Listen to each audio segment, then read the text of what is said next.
entendre Samalou Konde qui dit que ce sera traité, donc examiner cette demande de levée d'immunité conformément au règlement du Sénat et la Constitution. Prenons les deux éléments, ça voudrait dire que le Sénat ne peut pas s'y mettre parce que l'ancien président ne pouvait faire objet de levée d'immunité que par le Congrès réuni à ces 2/3. Premier point. Deuxième point, c'est la malhonnêteté aussi de nos soi-disant politiciens qui désinforment l'opinion. Comme j'ai suivi quelqu'un qui disait que le sénateur à vie et les autres sénateurs ils ont les mêmes missions, et ainsi de suite. Non, tout à fait faux. Écoutez, on devient sénateur tel que tous ces sénateurs-là. Il suffit juste d'avoir 4 voix. 4 voix à l'élection. 4 voix, s'il vous plaît. Vous devenez sénateur. Premier élément. Deuxième élément. Le sénateur ne représente que sa province d'où il a été élu. Contrairement à un député national dont le mandat, il peut faire le tour sur l'étendue de la République. Mais le sénateur à vie, il représente quelle province? Il a été élu dans quelle province? Puisque ça découle d'un ancien président sorti au terme de la Constitution. Ça voudrait dire, si tu n'es pas sorti par là, eh ben, tu ne vas pas porter le titre honorifique de sénateur à vie. On ne peut pas poursuivre le vent. Les dirigeants de l'Union sacrée pensent que la solution de l'élévation de ce pays viendra d'ailleurs. Voilà pourquoi ils sont partout dans des deals. Oubliant que les Américains n'agissent que pour l'intérêt des Américains. Ils ne le feront pas gratuitement. Trump l'a rappelé, l'Amérique d'abord. Évidemment, l'Amérique d'abord. Mais il faut voir aussi le Congo d'abord. Privilégier les vivre ensemble. Aujourd'hui, le tissu de l'unité est déchiré. Pendant que nous sommes en train de traverser la crise actuelle, au lieu de penser comment atténuer, décrisper les climats politiques, par contre, on est en train de les crisper avec des faux procès. On est en train de les crisper avec la prétendue levée des immunités de l'ancien président de la République qui est parti sans faire couler du sang. Pour vous, ça on est en train de les crisper en renvoyant en exil plusieurs acteurs politiques congolais. Et ces climats-là ne favorisent pas. Passera ou pas, ne passera pas. Et donc, en effet, nous pensons que la levée des immunités, déjà du point de vue légal, le Sénat n'a pas compétence et ça ne passera pas. Mais si jamais ils s'entêtaient, comme ils l'ont toujours fait, à violer la loi, impunément, mon frère, je vous dis que cette histoire de Kabila va crisper davantage les choses et je vous dis que la crise, probablement, je ne le promets pas, va s'intensifier au point que les dirigeants politiques que nous avons, au lieu de délivrer des résultats, ils délivreront des catastrophes. Bienvenue à Joua Place, bienvenue chez vous. Un cadre moderne et paisible pensé pour votre bien-être. Des appartements spacieux baignés de lumière conçus pour un confort absolu. Un salon convivial, une cuisine moderne et 3 chambres élégantes pour un quotidien serein. 2 salles de bain raffinées pensées pour votre confort et votre bien-être. Sécurité 24 heures sur 24, parking privé, buanderie, internet offert et électricité garantie jour et nuit grâce à notre générateur de secours de 180 kVA. À Joua Place, fini le coupure, place au confort.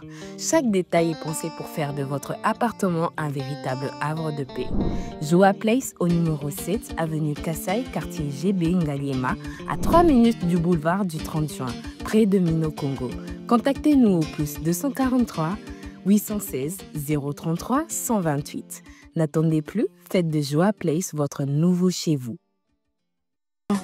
Totikala Setseko Ndenali Puta na wax de Maman Moseka Letoko Maka légende na 3.5 4.5 to 5.5 $, signature Yalibela et Tikali inoubliable avec le wax de Maman Moseka.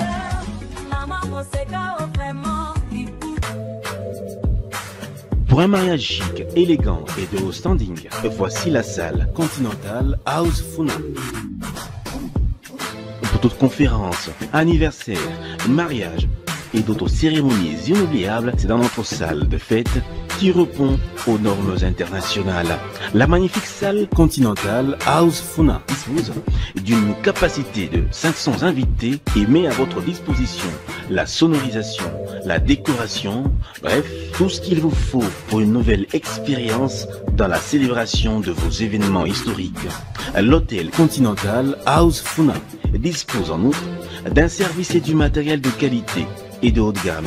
Nous sommes sous Limité, première rue, avenue des Charpentiers, numéro 1444, référence hôpital Achichi.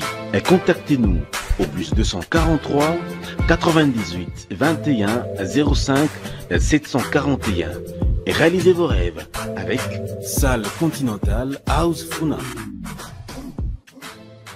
Coucou, je suis Tendela, ambassadrice des chaises d'amour. Fini les événements avec des chaises qui ne ressemblent à rien. Fini les fêtes ou le deuil avec des chaises qui ne nous honorent pas. Fini les décorations avec des chaises de l'humiliation. Venez vous procurer les plus belles chaises de la capitale à petit prix.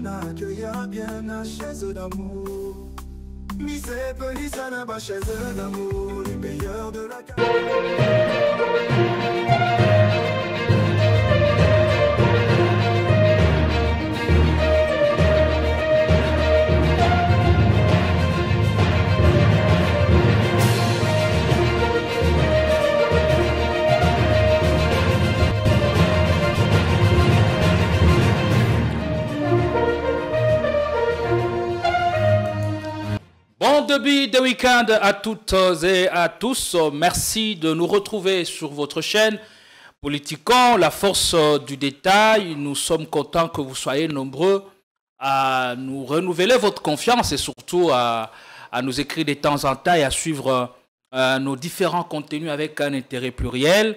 Merci en tout cas infiniment de votre affection et de votre soutien que vous ne cessez de nous témoigner.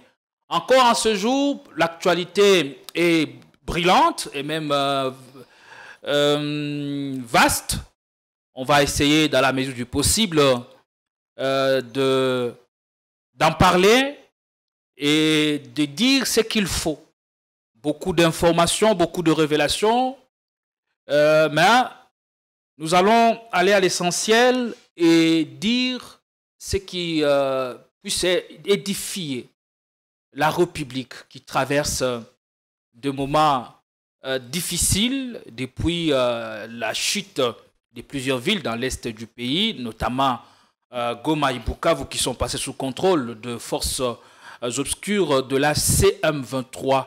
À Kinshasa, on réfléchit et on réfléchit encore, mais l'action peine à suivre le pas. Depuis quelques mois, vous êtes sans ignorer que l'ancien chef de l'État est mis sous le feu de la rampe, accusé des collisions avec l'AFCM 23, ce qui paraissait comme politiquement correct devient une menace, on ne peut plus voiler afin de réduire au silence le parti du peuple pour la reconstruction et la démocratie. Cet état de choses risquerait de fragiliser les tissus sociaux en République du Congo. On va parler de ça, on va parler du dossier Matata Pognon, dont le sort sera connu, sauf tremblement de terre. C'est lundi 20 mai. En tout cas, nous sommes mobilisés et on vous informera au moment convenable, à temps utile. Aussi, le Sénat qui s'est réuni, qui se convoque afin d'examiner le réquisitoire contre l'ancien chef de l'État, Joseph Kabila, accusé de pactiser avec l'ennemi. Nous allons nous interroger, nous poser des questions, certaines qui fâchent. Est-ce on est dans le respect de la procédure? Les immunités de Joseph Kabila doivent être levées par le Sénat. Qu'en est-il de la loi? Qu'en est-il du Congrès qui est censé en réalité se pencher là-dessus? On parlera aussi de la situation dans l'Est avec le pourparler au niveau de la sous-région, même au niveau même de à l'international avec l'entrée en jeu des États-Unis qui sont tombés sur l'offre proposée par le gouvernement congolais, minerais contre sécurité. La réunion censée se tenir mi-juin est renvoyée à la fin du mois de juin ou début juillet. Et le Qatar, le Doha, Qatar, voulais-je dire, le Doha, Lomé et aussi d'autres institutions voudraient bien y participer. Allez, pour en parler, nous avons l'honneur de recevoir sur ce plateau l'homme à la cravate rouge, comme son mentor, matatiste, convaincu et affirmé, Joseph Edeba. Comment allez-vous? Bienvenue chez nous. Merci, Monsieur Gédéon. C'est pour moi un réel plaisir de me retrouver sur ce plateau afin de discuter avec vous. Il vous a tant manqué. Aussi mon débatteur, ce plateau qui nous a tant manqué. Cette émission qui est bien suivie, hein, il faut dire que les retombées, nous en avons assez. Alors pour moi, je suis très heureux, comme je venais de le dire, de me retrouver là pour que nous puissions bavarder des thématiques saillantes qui, n'est-ce pas, seront abordées au cours de cet échange, qui va apporter beaucoup d'éclairage à l'opinion publique, mais aussi à ceux qui nous suivent. Parce que j'ai toujours dit qu'il est probable que ceux qui nous suivent soient plus intelligents et plus informés que nous qui sommes sur ce plateau. Et donc, en effet, c'est un honneur pour moi. Alors, en disant ça, je réalise que c'est une lourde responsabilité pour vous, et même pour nous, de préparer l'émission, d'être sur ce plateau et aussi de faire le travail comme nous aimons bien ou comme nous le faisons depuis une certaine période. Eh bien, chaque fois lorsqu'il y a quelque chose sur lequel vous aimeriez revenir, n'hésitez pas à nous contacter. La nature étant faillible, eh bien, il y a lieu que vous puissiez nous dire à quel niveau nous n'avons pas été à la hauteur de nos responsabilités. Et au sein de LGD, comment vous traversez ou vous vivez ces instants d'oppression dont serait victime votre leader national? Écoutez, M. Gédéon, ça fera plus de 4 ans aujourd'hui que notre président est menacé, tétanisé, ridiculisé devant la justice qui, n'est-ce pas, devait être une justice d'un état de droit. Ça fera plus de 4 ans que les membres de l'ILGD se sont habitués à ces gymnastiques sur un dossier monté de toutes pièces. On y reviendra. Un dossier mal ficelé.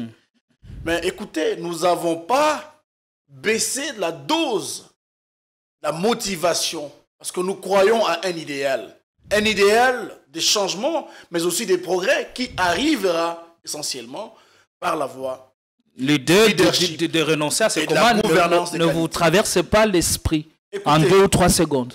Ce qui est sûr, nous sommes menacés, nous sommes dans un statut des gens troublés, mais nous gardons les pieds sur terre et croyons jusqu'aujourd'hui à la justice dédiée, parce que s'il faut croire à la justice de Moutamba, qui aujourd'hui est trempé dans un dossier de détournement, on sera déçu, mais nous croyons rien n'est encore à la loyauté à ce jour. On est encore dans les supputations et analyses sans... Nous croyons aux vertus, Monsieur Gédéon, et nous croyons que la loyauté, la personnalité, mais le respect ne s'émonnaie pas. Nous pensons que ce dossier finira et nous allons en sortir des vainqueurs dans pas très longtemps. Allez, on reviendra avec beaucoup de détails là-dessus. Laissez-moi se présenter à ma gauche le pertinent Henri Tchimbalanga.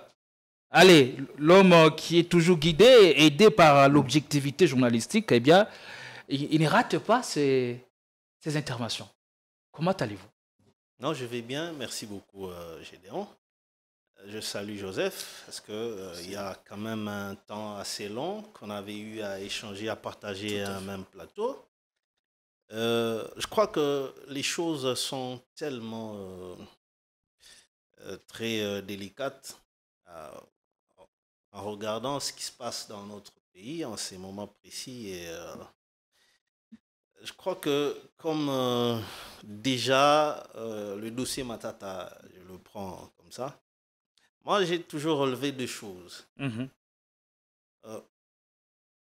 D'abord, je me demande toujours pourquoi, à moins que j'ai eu une information erronée, que c'est Matata qui aurait écrit à l'IGF demandant qu'on vienne auditer sa gouvernance. C'est Matata qui avait introduit la requête. Oui. Alors que Félix Tshisekedi était dans une autre logique selon laquelle je ne voudrais pas fouiller dans le passé. Donc, ce qui s'est passé sous la gouvernance de son prédécesseur, Joseph Kabila. Il avait bien raison de le dire.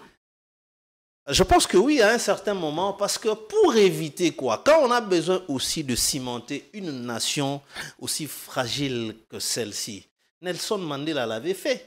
Quand il accède au pouvoir, ses compères, y compris même les clergés Desmond Tutu, prix Nobel de la paix, pour lui, il était question que la communauté blanche sud-africaine paye de ses crimes. Mais Mandela avait dit ceci: il n'y a que le pardon qui puisse cimenter notre nation. Si je dois m'engager dans ça, eh bien, cette nation ne sera jamais cimentée. Le pardon qui n'est pas un sentiment, mais un acte et un esprit que vous devez refléter. Dont l'objectivité était de cimenter la nation. Parce qu'il venait d'un État séparatiste avec l'apartheid.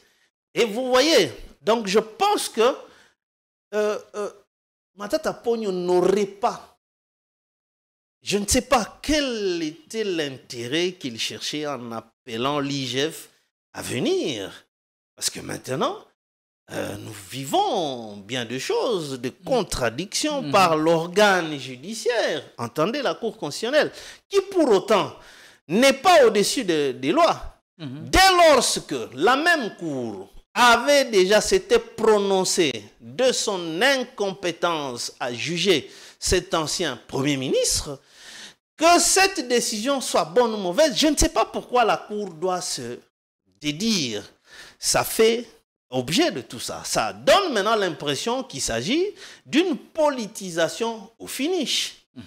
Et c'est pourquoi on l'entend dire que si jamais j'acceptais d'intégrer l'Union sacrée, ben, les poursuites vont s'éteindre. Donc, voilà un peu les deux éléments que j'ai toujours observés. Mais néanmoins, nous souhaitons que le bon droit soit dit. Allez.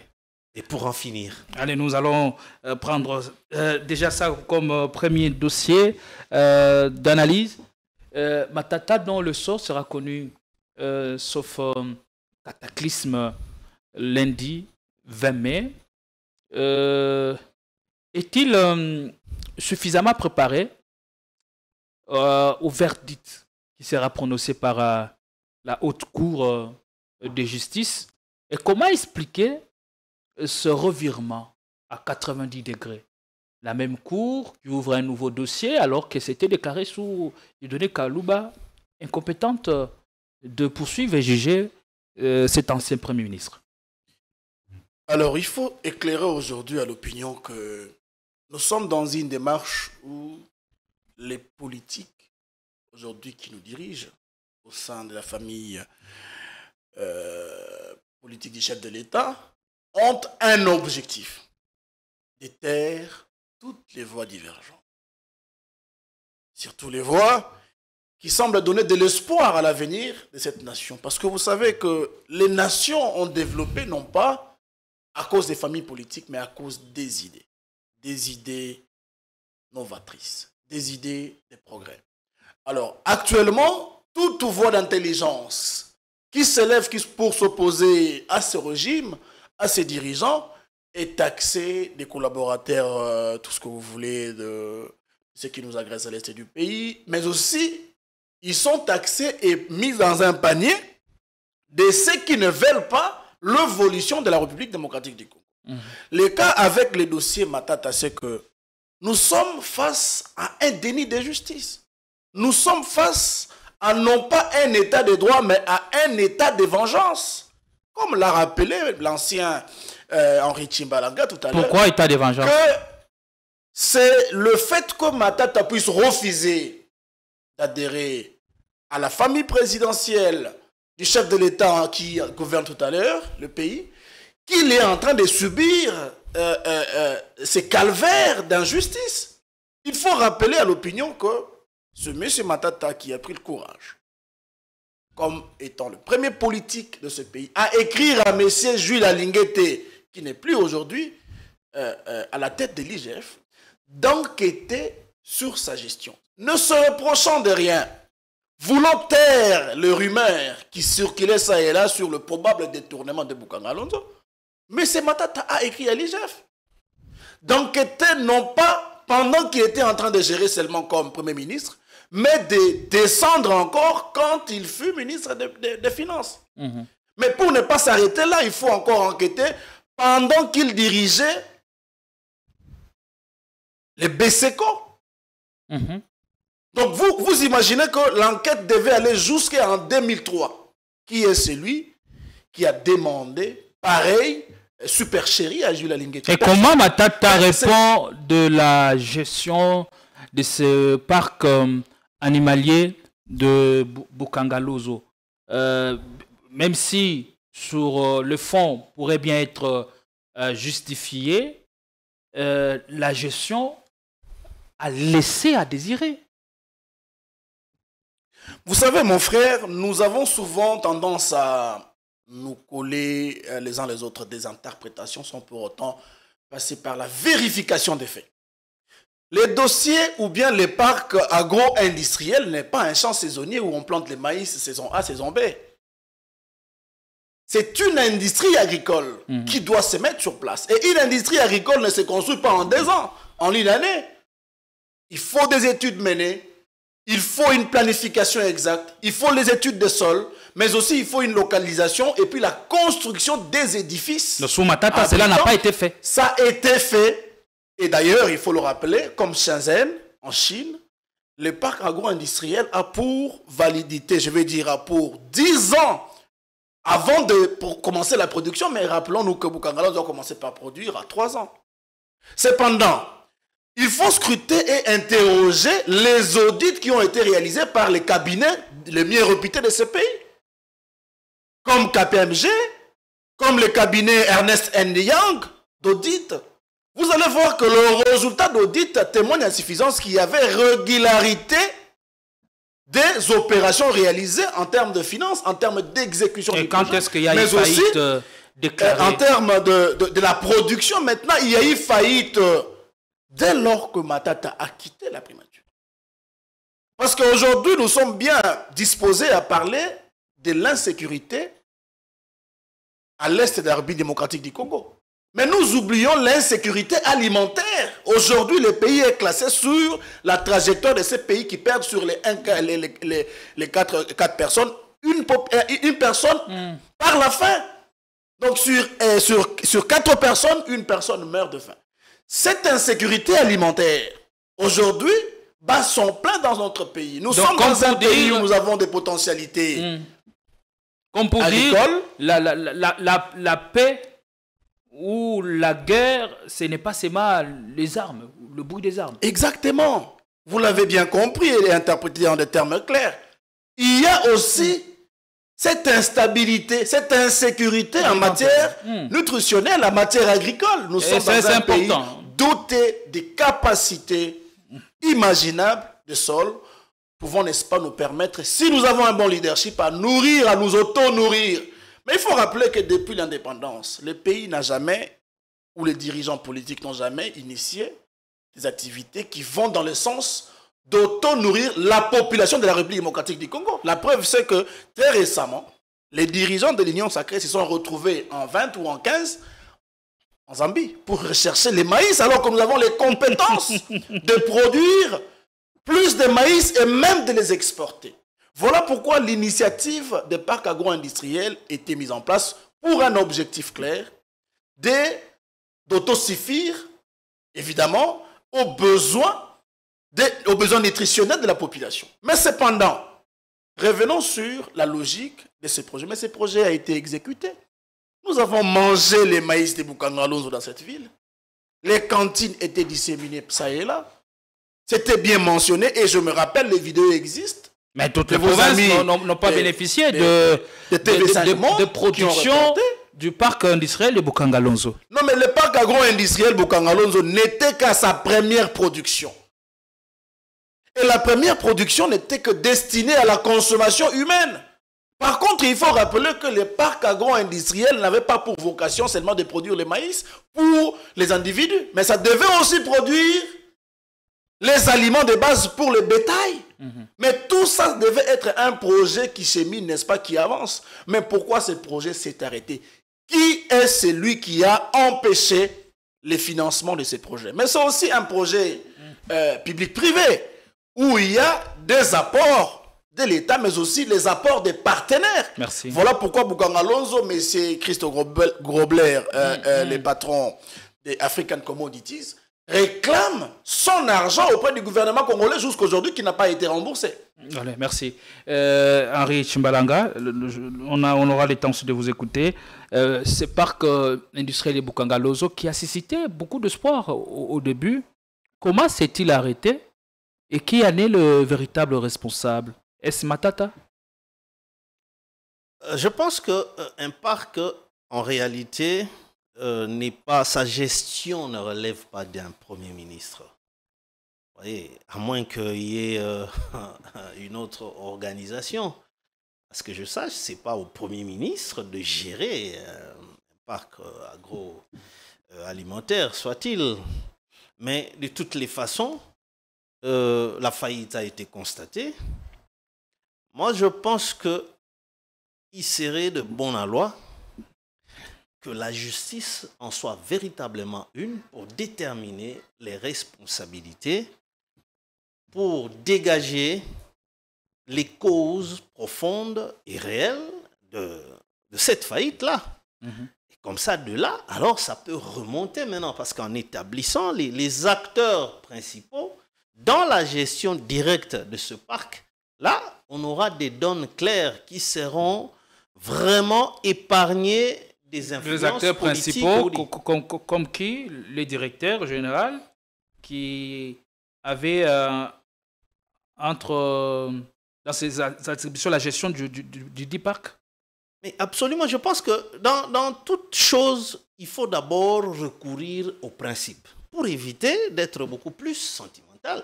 C'est comme, par exemple, nous avons les services nationaux avec Kanyamaka CC. C'est lui qui a la responsabilité de gestion directe. Vous voyez, mais au-dessus de lui, il y a des composantes parce que c'est un financement. Il y a le ministère des Finances qui ne gère pas directement les fonds, mais qui viennent de là pour aller là-bas. Et moins encore, le président de la République, il ne gère pas directement. Donc, je pense que la justice devrait plutôt essayer d'établir les responsabilités pour maintenant que chacun devrait répondre comme cela. Sinon, nous risquons d'aller de voir des sentences, et surtout dans ce contexte où maintenant il y a un conflit ouvert entre l'Assemblée nationale, qui est l'organe qui gère Matata Pogno en tant que député national, et la Cour constitutionnelle qui se veut à tout prix ne pas se passer de ce que l'Assemblée dit. Et comment c'est différent a-t-il pu naître entre les deux institutions? Bon, selon le président de cette institution, l'honorable Vital Kamerhe, il n'a pas digéré le fait que la Cour constitutionnelle ait entamé déjà des poursuites contre Matata, qui est un député national, sans pour autant avoir écrit, ce qui est tout à fait normal, logique, avoir saisi d'abord le bureau de l'Assemblée nationale pour dire que, bon, voilà, nous devons procéder à entendre l'un de vos députés. Je pense qu'à ce niveau-là, la Cour constitutionnelle n'avait rien à perdre.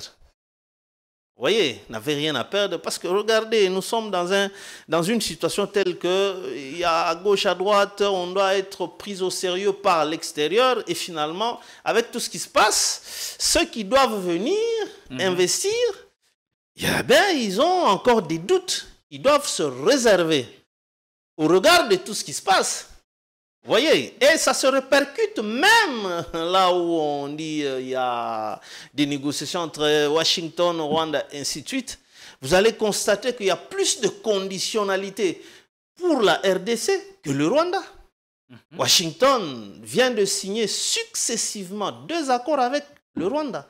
Pendant ce temps-ci, d'abord le tout premier, c'est concernant les expulsés des États-Unis, on finance le Rwanda. L'illustration et puis de l'étain. Or, l'étain, c'est un dérivé de cassitérite. Alors, ce cassitérite, le Rwanda n'a pas l'étain localisé en RDC, mais c'est l'administration Trump qui vient de signer avec le Rwanda. Nous sommes une nouvelle fois floués. Mais ici, chez nous, on nous donne trop de conditionnalités. L'ODEP venait de révéler que Washington donne comme condition incontournable que tous ceux qui sont listés, la fameuse liste qu'on n'a pas encore vue, mais quand il y a des structures aussi officielles comme l'ODEP qui en parlent, que ces gens-là devraient être déjà mis à la justice comme condition. On risque d'aller de report en report. Alors, tout ça là, c'est pour dire que quand nous offrons cette image, que nous avons une justice qui ne serait pas elle-même respectueuse des lois de la République, mais ça pose problème. Quel est cet investisseur étranger qui viendrait dans ce cas-là? Parce qu'il faut rappeler que ce n'est pas l'argent du gouvernement américain qui fera l'objet de ces investissements, mais plutôt des hommes d'affaires américains. Alors, sur quoi exactement s'appuie Matata Ponyo pour clamer son innocence et crier à une machination politico-judiciaire?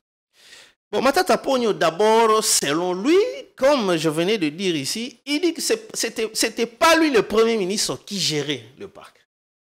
D'abord, l'une parmi ce que je l'avais entendu dire, quand il démontrait que d'abord, moi, je ne suis pas le gérant, le gestionnaire de ce parc-là. Alors, pourquoi je suis... Il disait même dernièrement que le ministre des Finances, mais pourquoi il n'est pas interpellé et les autres ne sont plus là, il n'y a que moi. Ne serait-ce que pour les entendre. Oui, voilà.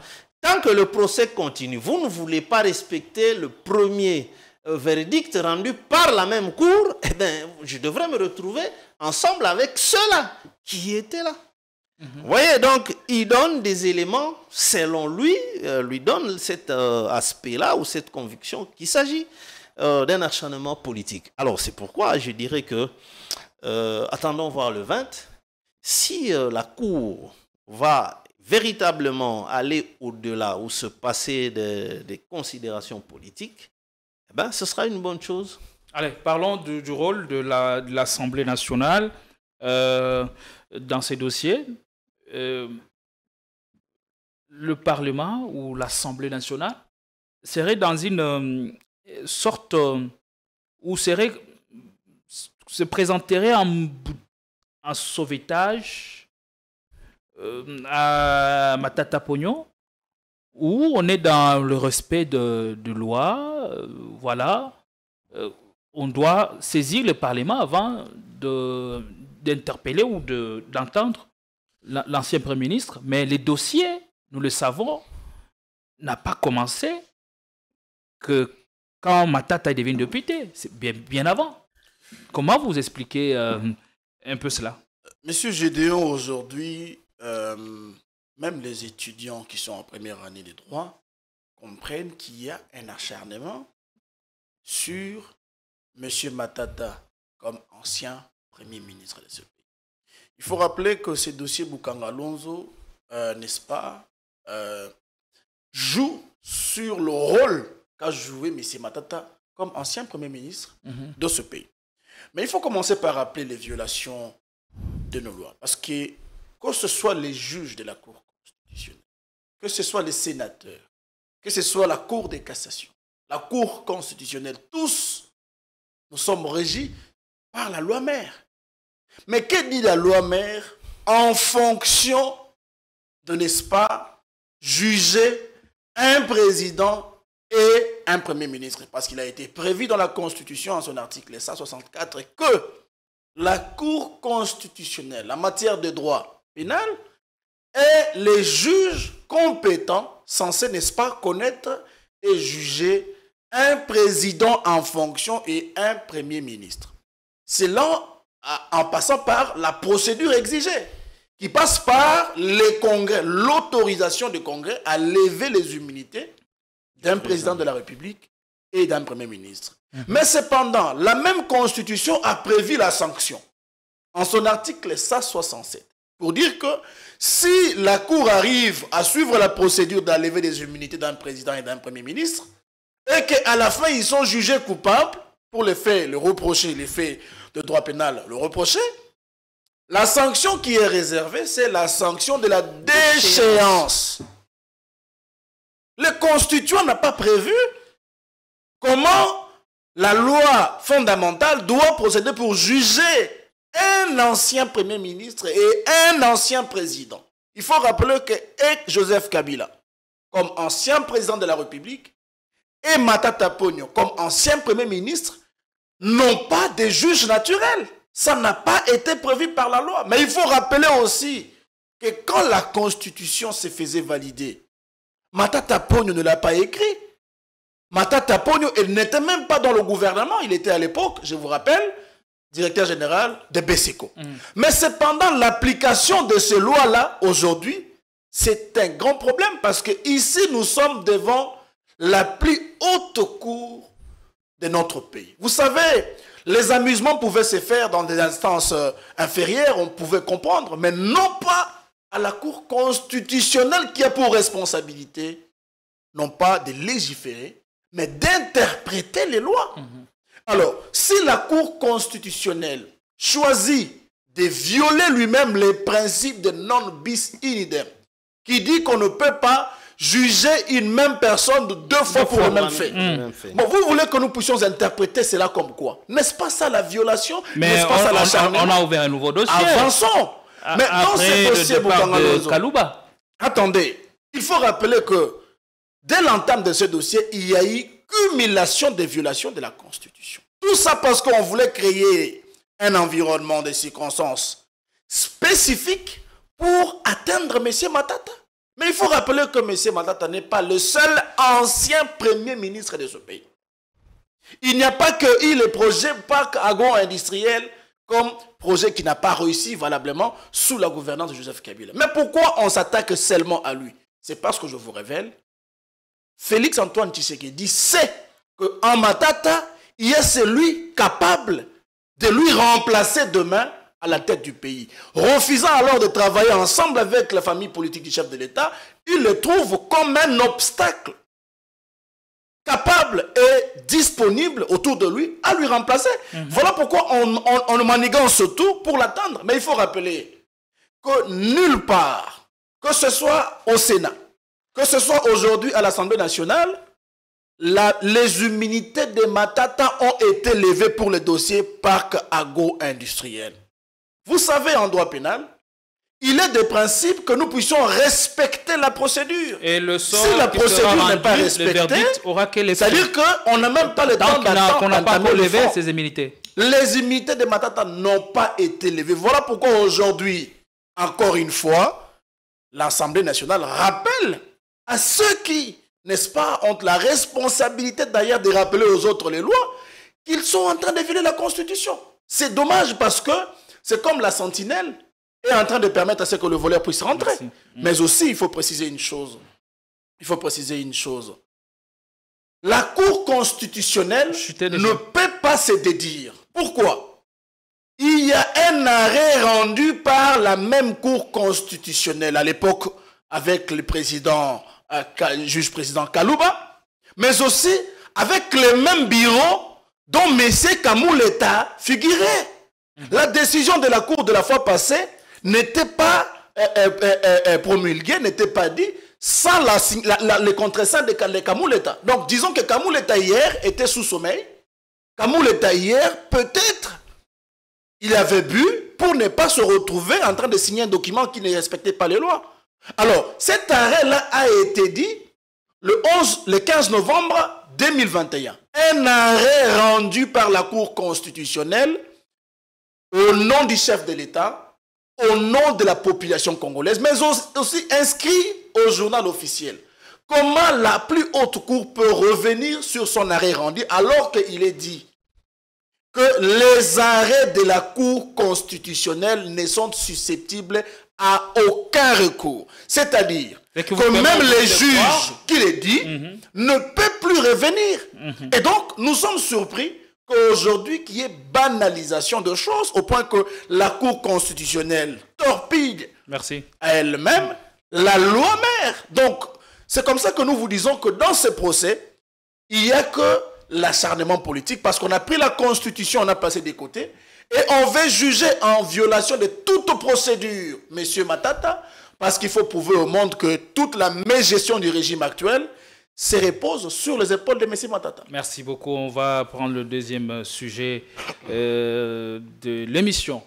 Le PPRD qui est encore matraqué, si on peut bien le dire comme ça.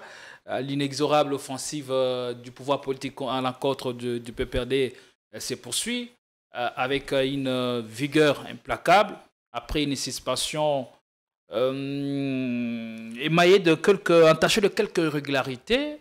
Le Parti du peuple pour la reconstruction et la démocratie se voit sur le point d'être dissous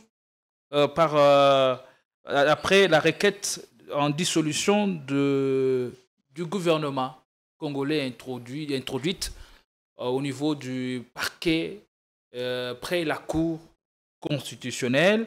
Mais à côté de ça, dans ces contextes tendus, il y a aussi Kabila qui n'est pas en reste.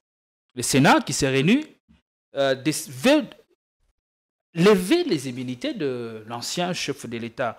Alors, que dit la loi?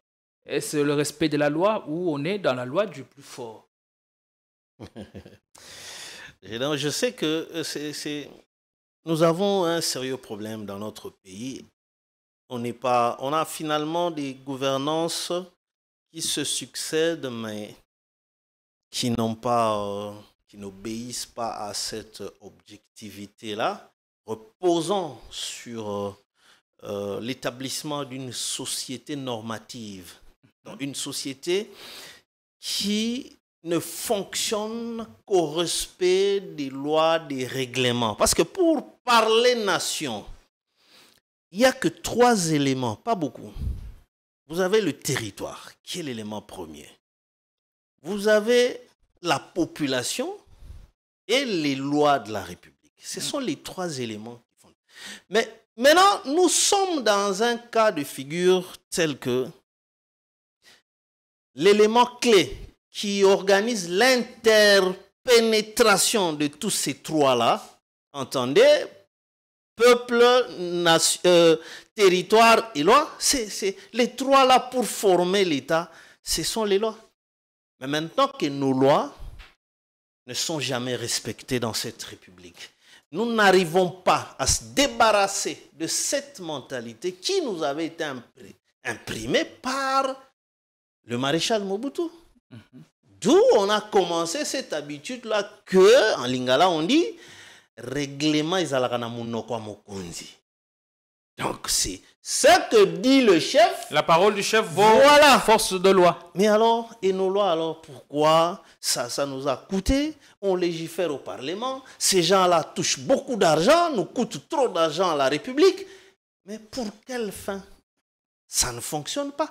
Si vous voyez tout ce désordre qu'il y a au Parlement, même la position que prend Vital Kamerhe pour s'opposer au lever des immunités pour les uns et les autres, c'est parce qu'il y a des faits. Il a rappelé dernièrement. Ça ne va pas lui coûter cher. Mais non, je sous-entends qu'il sait ce qu'il fait et il n'a peur de ce qu'il peut faire. Il a déjà un certain âge. À un certain moment, l'âge aussi peut se dire, je n'ai rien à perdre. Regardez, il rappelle à Augustin Kabouya, séance tenante, que quand nous avions suggéré d'interpeller le Premier ministre, comme il est de votre famille politique, tu t'es opposé. Que non, ne doit pas venir. Ça voudrait dire qu'il n'a pas obéi ni au règlement de l'Assemblée nationale, qui est plutôt un prolongement de la Constitution parce que, étant déclaré conforme à la Constitution. Donc, quand vous brisez, vous désobéissez à ce règlement. En tant qu'aussi président de l'Assemblée nationale, il fait partie de l'Union sacrée, est-ce que pouvait-il aussi le dire sur la place publique? J'en arrive pour essayer de dessiner dans quoi nous sommes. Nous sommes devant quoi? Et de l'extérieur, quels en sont les impacts? Jean-Pierre Bemba, qui dit qu'il répond aux invitations du Parlement que non, moi désormais, écrivez-moi, ne m'appelez pas ici. Et maintenant, nous vivons, ce que nous vivons, c'est quoi? Il y a eu des tiraillements au Parlement. Il y a un problème, on devrait encore appeler Jean-Pierre Bemba. Les députés élus du MLC disent niet. On ne peut pas l'interpeller. Alors finalement, chacun... Mais les Congolais attendent encore les 60 avions promis par le ministre des Transports. Vital Kamerhe qui vous dit, pour Nicolas Kazadi, nous n'avons pas levé les immunités. Donc on ne va pas non plus lever les immunités pour Matata Ponyo. Ok.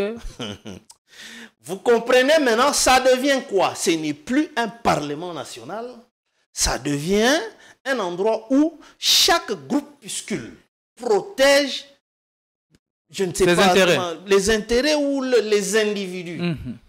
Automatiquement, nous fabriquons encore une fois des hommes ou des personnes qui sont au-dessus des lois. Mais alors, pourquoi nous devons maintenant nous acharner sur Kabila, ainsi de suite? Parce que c'est lui l'AFC, non? Mais écoutez, moi, je ne dirais pas oui ou non, mais à ceux qui l'accusent d'être AFC, c'est à eux d'en donner des éléments de preuve à la justice. Et maintenant, la justice va en disposer. Parce que vous avez soulevé la problématique de levée d'immunité sur Joseph Kabila. Constant Moutamba, qui dit on n'attaque pas l'ancien président, mais plutôt le sénateur à vie. Mais je ne sais pas comment cerner cette histoire-là. Parce que le sénateur à vie n'est pas régi par une loi spécifique comme celle d'un ancien chef de l'État. Et il faudrait aussi rappeler que si, je pense, parce que la rédaction d'une loi a sa technique et ses objectifs. En ce moment-là, Joseph Kabila, moins de 50 ans, général-major, un militaire tout fait, un homme en armes, il devrait quitter le pouvoir. Mais il fallait lui créer une assurance. Donc c'était une très bonne politique et trop sage pour l'encourager à accepter la fin de son dernier mandat constitutionnel. Mais maintenant, c'est comme si il n'y avait pas besoin de régler une situation qui pouvait mettre à feu la République. Parce qu'à cet âge-là, qu'est-ce qu'il pouvait? Il pouvait se dire, mais moi je quitte le pouvoir à cet âge. 47 ans. Mais ce n'était pas possible. D'où il fallait créer une situation. D'où pour encourager son départ volontaire.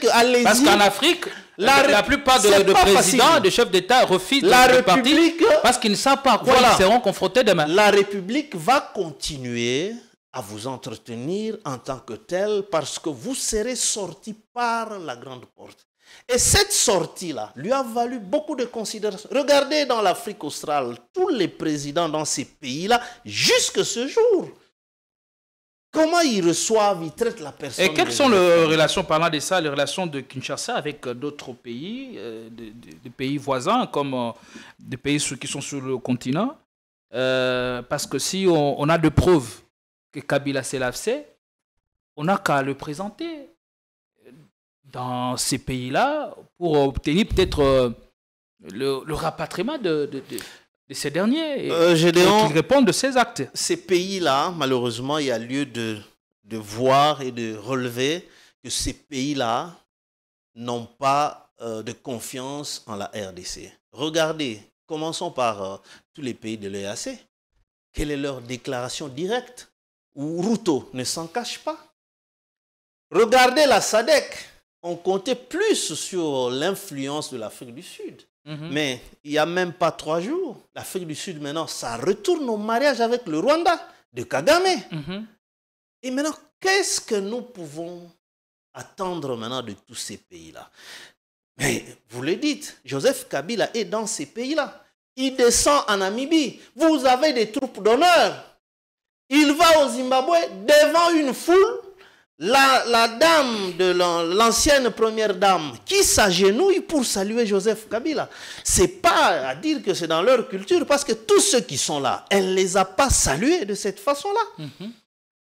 Au Zimbabwe, mais maintenant, quand Obasanjo arrive au Zimbabwe, on ouvre le salon présidentiel.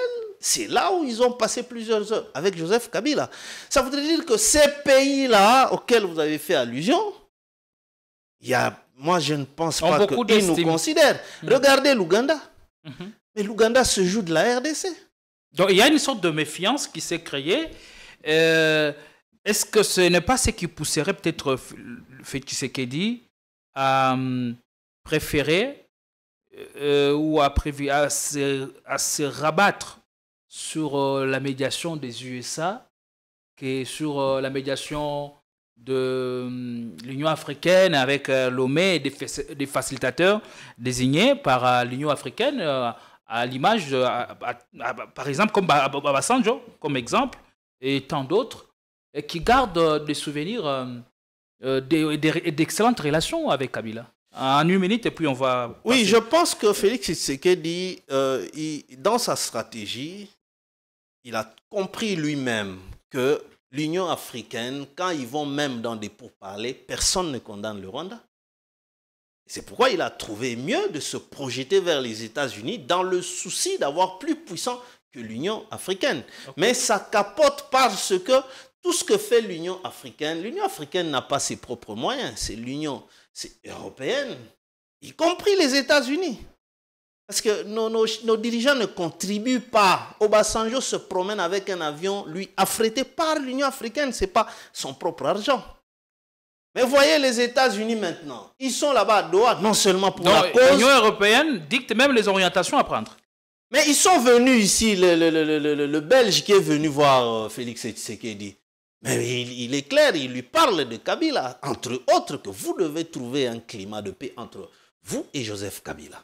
Ça voudrait dire que la démarche engagée par la RDC via le ministre Moutamba ne trouve pas d'écho, sinon de soutien de l'extérieur. C'est ça tout le danger aussi. Je chute par là. Regardez Trump à Doha. Il va là-bas pour négocier ses intérêts directs. Il devient comme un mendiant là-bas, lui aussi.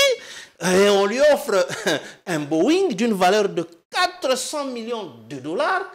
Et lui veut refuser parce qu'il est critiqué là-bas. Il dit que... Non, lui ne veut pas refuser, mais il dit... Mais il faut être idiot pour refuser un tel don, au lieu de se balader dans un truc vieux de 40 ans. Et ils ont même signé un contrat. Qatar a signé pour 200 milliards de dollars avec Boeing. Énorme. Donc là-bas, ce qui compte, ce n'est pas la RDC. Les Congolais peuvent mourir. Là, c'est les pactoles. Hein? Ça ne leur dit absolument rien. Donc je pense que Félix Tshisekedi, dans sa stratégie, il a raison de chercher à coopérer avec les plus grands parce qu'il a touché de ses mains que l'Union africaine ne prend pas cause pour la RDC. Allez, merci beaucoup. Joseph Edeba, la démocratie a ses exigences. Et quand on peine à faire vivre véritablement l'état de droit, qu'en est-il alors de la démocratie? Bienvenue à Joua Place, bienvenue chez vous. Un cadre moderne et paisible pensé pour votre bien-être. Des appartements spacieux baignés de lumière conçus pour un confort absolu. Un salon convivial, une cuisine moderne et 3 chambres élégantes pour un quotidien serein. 2 salles de bain raffinées pensées pour votre confort et votre bien-être. Sécurité 24 heures sur 24, parking privé, buanderie, internet offert et électricité garantie jour et nuit grâce à notre générateur de secours de 180 kVA. À Joa Place, fini le coupure, place au confort. Chaque détail est pensé pour faire de votre appartement un véritable havre de paix. Joa Place au numéro 7, avenue Kassai, quartier GB Ngaliema, à 3 minutes du boulevard du 30 juin, près de Mino Congo. Contactez-nous au plus 243 816 033 128. N'attendez plus, faites de Joa Place votre nouveau chez vous. La démocratie sous le règne de l'Union sacrée, sous le règne de Félix-Antoine Tshisekedi, n'existait plus. Nous sommes plutôt, non pas dans un état de droit, mais dans un état de vengeance. Observez le pays d'Afrique aujourd'hui, ils valorisent les leurs. Allez au Ghana, vous allez trouver ancien président assis dans un même salon, rigolant, se donnant des conseils, sans conflit. Ça ne veut pas dire que celui qui a géré avant l'autre n'a pas manqué des erreurs. Mais ils ne sont pas dans la logique de, n'est-ce pas, fouiller dans le placard pour faire avancer la République. Ils arrivent, ils héritent de ce qu'ils trouvent sur table, mais ils font de leur mieux pour faire avancer la nation aujourd'hui. Mais il faut rappeler que chez nous, nous chassons et dévalorisons ceux qui ont servi ce pays. La preuve avec Matata, la preuve avec Joseph Kabila.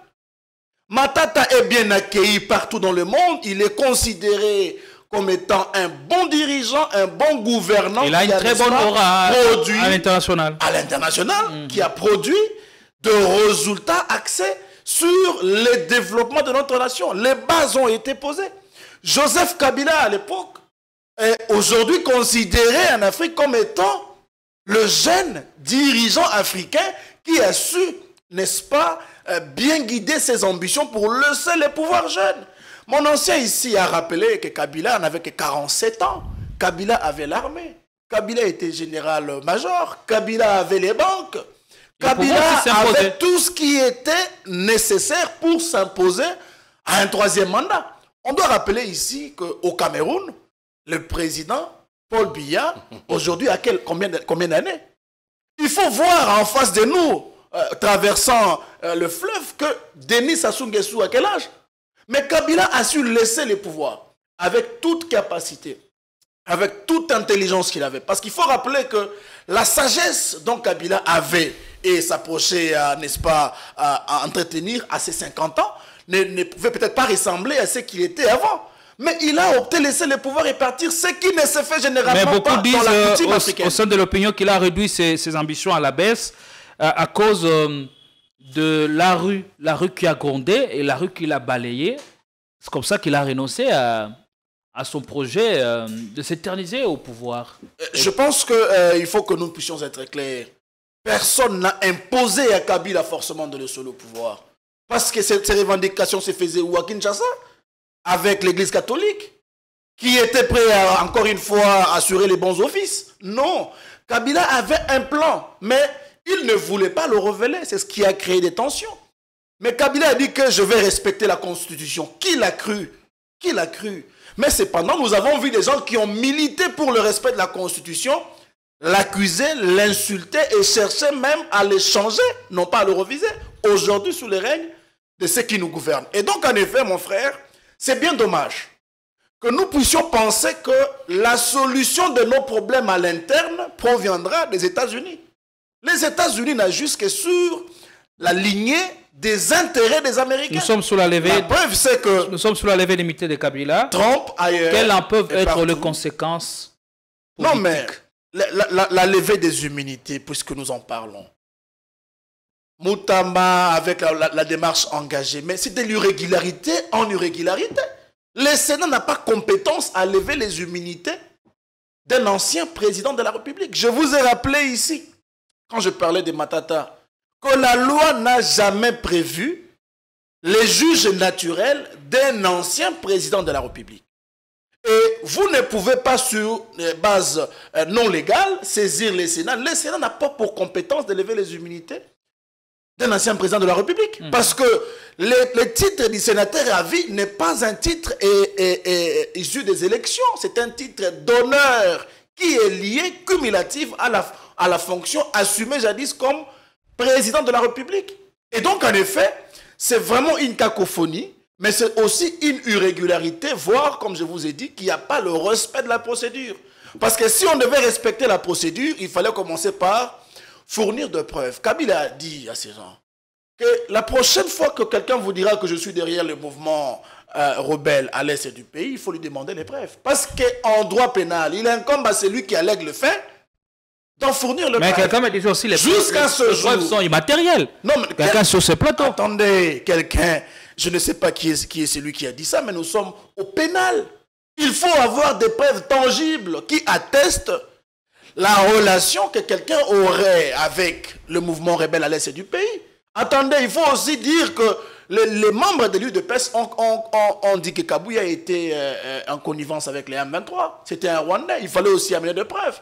Pourquoi, quand il s'agit de ceux qui ne sont pas au pouvoir, les dossiers s'endurcissent et on semble rendre justice, mais quand il s'agit de ceux qui sont au pouvoir, la justice n'existe pas. Voilà ce que nous sommes en train de décrier, parce que vous savez, dans la Bible, il est dit, nous sommes dans un pays laïque, que la justice élève une nation.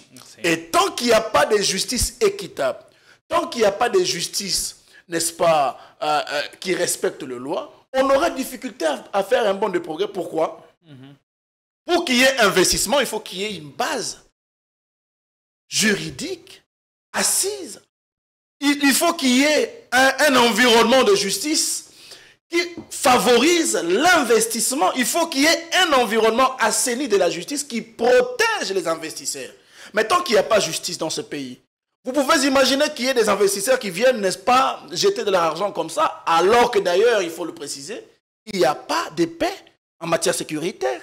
Et aussi en matière alimentaire, nous sommes dans une insécurité aussi alimentaire. Donc du coup, le pays traverse des moments très sombres. Et pour pallier à ces choses, il nous faut nous dépasser des émotions. Il faut que nous puissions quitter le matuvisme, comme nous voyons avec le ministre de la Justice, pour rendre un résultat meilleur, non pas à ceux qui sont en train de gouverner au mangeoir, mais à la population. La population n'attend pas de nous de rebrousser chemin, commencer à sortir dans le placard de dossiers, parce que ça ne fait pas avancer le pays d'un iota. Mais cependant, tous les détournements que nous voyons aujourd'hui, qu'est-ce que ça produit? Alinguette est parti. Il a laissé combien de cas de détournement sans solution? La justice n'existe pas pour ceux qui sont en mangeoire? C'est la question que se pose la population. Merci beaucoup. On va chuter avec vous. Avez-vous le sentiment que le Sénat saura-t-il répondre à ces tests? Et ça passera ou ça ne passera pas, ça ne passera pas. Et au cas où ceci passerait, on risque d'entrer dans une sorte d'enlissement de la situation. Et les conséquences seraient lesquelles? D'abord, le Sénat, entendre Sama Lukonde qui dit que ce sera traité, donc examiner cette demande de levée d'immunité conformément au règlement du Sénat et la Constitution. Prenons les deux éléments, ça voudrait dire que le Sénat ne peut pas s'y mettre parce que l'ancien président ne pouvait faire objet de levée d'immunité que par le Congrès réuni à ces 2/3. Premier point. Deuxième point, c'est la malhonnêteté aussi de nos soi-disant politiciens qui désinforment l'opinion. Comme j'ai suivi quelqu'un qui disait que sénateur à vie et les autres sénateurs ils ont les mêmes missions, et ainsi de suite. Non, tout à fait faux. Écoutez, on devient sénateur tel que tous ces sénateurs-là, il suffit juste d'avoir 4 voix. 4 voix à l'élection. 4 voix, s'il vous plaît. Vous devenez sénateur. Premier élément. Deuxième élément. Le sénateur ne représente que sa province d'où il a été élu. Contrairement à un député national dont le mandat, il peut faire le tour sur l'étendue de la République. Mais le sénateur à vie, il représente quelle province? Il a été élu dans quelle province? Puisque ça découle d'un ancien président sorti au terme de la Constitution. Ça voudrait dire, si tu n'es pas sorti par là, eh ben, tu ne vas pas porter le titre honorifique de sénateur à vie. On ne peut pas poursuivre le vent. Donc ça voudrait dire que si on doit être sérieux et respectueux au minimum de nos lois de la République, eh ben, ça doit être carrément rejeté. Cette démarche-là ou cette demande-là, initiée par Moutamba, par la voix de l'auditeur général. Je pense que ça ne devrait pas faire objet de débat. Parce que ce ne sont pas les mêmes personnes ou les mêmes titres. D'abord, tous les autres sénateurs, c'est après 5 ans. Ils vont aux élections, ils vont se battre pour soit revenir. Mais le sénateur à vie, il ne revient jamais par une élection. Parce qu'il ne reviendra plus dans la course. Après la levée des immunités de Kabila, qu'est-ce que le pays gagnerait? Parce qu'on l'accuse d'être à l'AFC, M23. Mais ils sont à Doha pour baliser les chemins vers la paix. Moi, puisqu'on est à la fin, je dirais... La levée d'immunité serait une réponse pour mettre fin à la crise dans l'Est. Non, je pense que... Ou alors on veut nous faire comprendre que Joseph Kabila est plus puissant que les FARDC dans l'ensemble. Parce que jusqu'au moment où nous parlons, le chargé des communications des FARDC venait encore de faire des communiqués accusant l'AFC M23 de progresser, de violer le cessez-le-feu en prenant encore d'autres localités. Mais écoutez, donc la personne de Joseph Kabila devient plus puissante que toute l'armée que nous avons ici. Alors c'est une absurdité. Moi je pense que Félix Tshisekedi devrait ne pas tomber en ces temps ici qui courent au terme de son dernier mandat, les mêmes erreurs stratégiques qu'avait commises le PPRD, qui lui a fait rater la conservation du pouvoir par le parti politique. Ça se passe encore à l'UDPS, des querelles internes. Si le PPRD avait compris que l'élection, d'abord, l'élément clé, c'est la popularité. Parce que vous allez amener des diplômes à quelle population qui va comprendre? Ils avaient créé des dissensions entre eux. On a étouffé Katumbi qui était plus puissant que tout le monde à part Joseph Kabila. Qui pouvait battre Katumbi dans le PPRD aux élections? Mais ils sont allés pour se mettre en valeur. Ils ont poussé Joseph Kabila dans ces conflits internes. Et au final, ils ont perdu. Aujourd'hui, ils sont en train de subir des affres de leur propre turpitude. Ils s'étaient autodétruits. C'est la même chose avec ce qui se passe dans l'UDPS. Regardez, il n'y a que des querelles. On a combien de secrétaires généraux de l'UDPS? Tout le monde engage. Kabouy a dit que c'est Kagame qui en est à la base. Non, laissez tomber. Et on va arriver jusqu'en ce moment-là. Tshisekedi n'aura pas le temps de trouver un dauphin au sein de l'UDPS. Ils sont dans les mêmes erreurs là. Querelle interne jusqu'en ce moment-ci. Cette histoire-là de Randé... Mais le dauphin, il ne peut pas seulement le trouver au sein de l'UDPS. Non, il peut le trouver ailleurs. D'abord, un parti politique a pour mission conquérir et concevoir de par le parti politique. Et la famille politique vient en deuxième lieu. Ça, c'est la logique des choses. Cette histoire-là de donner aux gens les nationalités, mais Joseph l'a rappelé. Toujours les soi-disant, les tenants des titres, les gardiens des temples dans l'UDPS, ils nous ont amené même des photos. Voilà le grand frère d'Augustin Kabouya. C'est un Rwandais. Mokonzi Banzoï, Fachi Beton, je vous dis, c'est là-bas, l'UDPS. Ça ne vient pas d'ailleurs. Donc cette histoire-là, moi, ça ne m'étonne pas que les gens se comportent comme ça. Donc, moi, je pense que engager une énergie sur la personne de Joseph Kabila, au lieu de travailler, eh bien, le temps va siffler en défaveur du président Tshisekedi. Il y a plus urgent que ça. Ouais. Il faut le rappeler. Et on doit s'atteler à ce qui est Il doit urgent. travailler en interne, les infrastructures, améliorer le courant. Ne fût-ce que les 3 éléments-là, ça pourra quand même apporter de la lumière sur son mandat. Merci de le rappeler. On finit avec le nouveau partenariat conclu entre les États-Unis et Rwanda. Pendant que nous restons suspendus en attendant la prochaine signature de l'accord de paix, il faut voir cela d'un bon ou mauvais augure. Non, non, moi je ne vois pas ça d'un bon œil parce que j'ai l'impression que la triche continue. Boulos, il vient ici, il voit le président Tshisekedi, il sort, il fait juste une intervention devant des journalistes. Mais quand il va à Kigali, on le promène dans des chantiers miniers et puis pour faire son adresse, il retourne dans l'ambassade américaine à Kigali avec le drapeau des États-Unis derrière lui.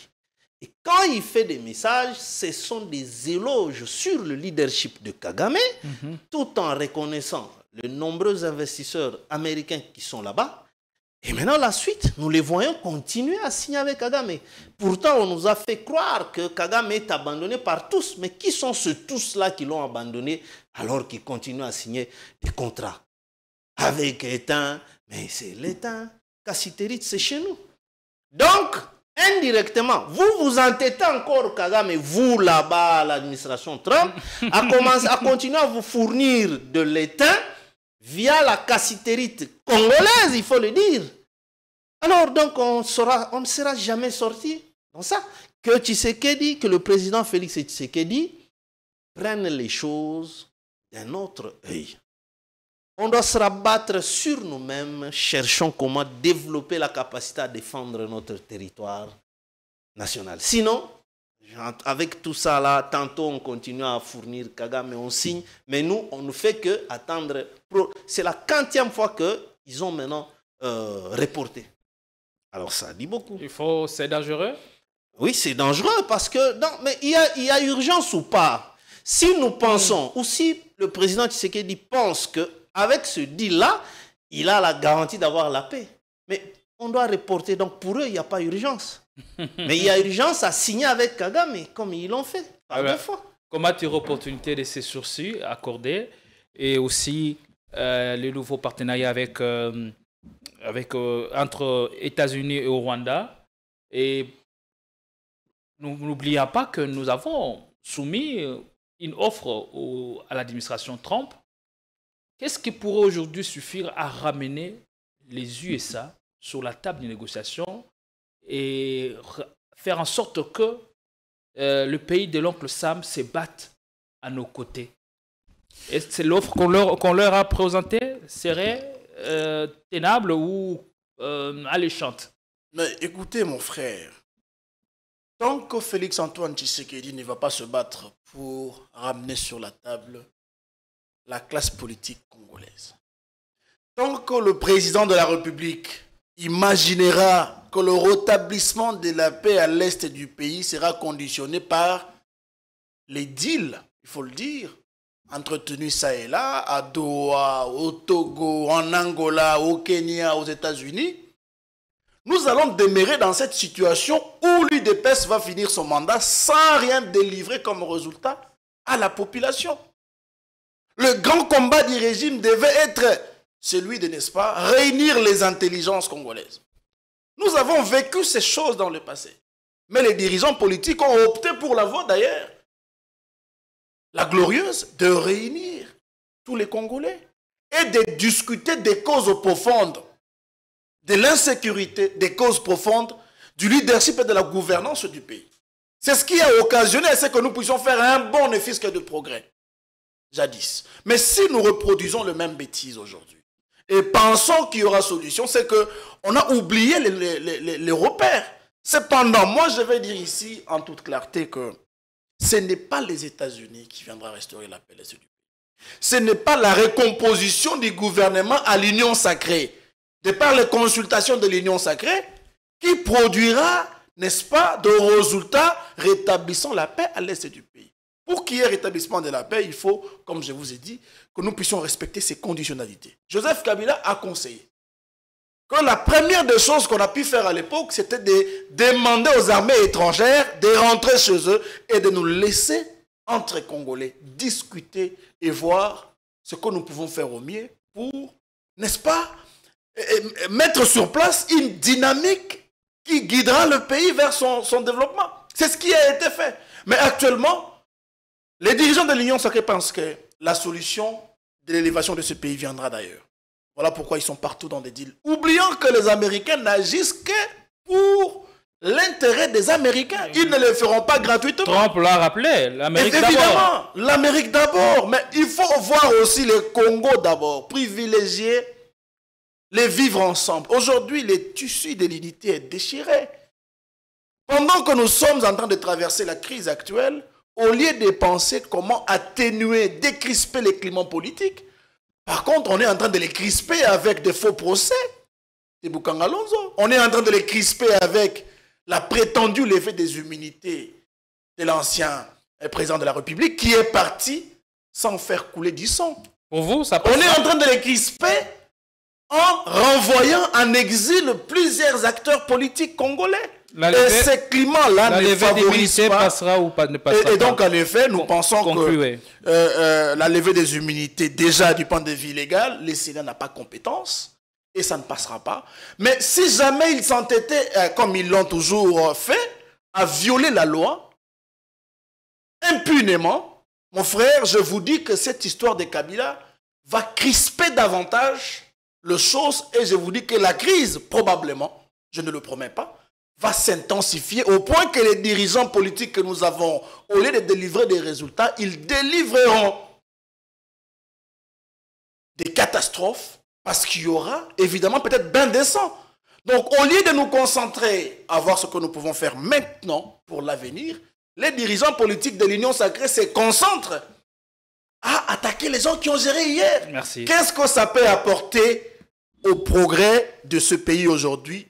S'attaquer à Joseph Kabila. Qu'est-ce que ça peut ramener comme argent dans les caisses de l'État? S'attaquer à la personne d'un ancien Premier ministre. Donc, il faut faire un sursaut patriotique pour aider ce pays à se mettre sur la trajectoire de développement. Si ce n'est pas le cas, M. Gédéon, je vous ai rappelé ici qu'on va se revoir sur ce même plateau et on va compter les bilans de nos dirigeants. Parce que pendant qu'ils sont en train d'oublier l'idéal, le peuple attend un bilan au sortir du deuxième et l'unique mandat du chef de l'État. Parce que toutes les tentatives de changer la Constitution... N'oubliez pas que le projet n'est pas totalement suspendu. Non, c'est suspendu. Voilà. Ils n'ont pas encore renoncé à cela. Allez, on est arrivé à la fin de cette émission. Merci beaucoup à Henri Chimbalaga d'être venu. Merci à Joseph Fedeba, cadre de LGD et président fédéral dans les districts de Moamba. De Lukunga, que dis-je. Allez, avec le même plaisir, nous vous retrouvons pour d'autres numéros sur votre chaîne. Politiquons la force du détail. L'incertitude obscurcit l'horizon. Il faut poser des actes contraires et en tout cas, au lieu d'effriter le tissu de l'unité nationale, nous devons le renforcer par les actes que nous posons. Le chef de l'État ne doit pas appeler à la cohésion nationale, mais il doit construire cela. Merci et à tout à l'heure.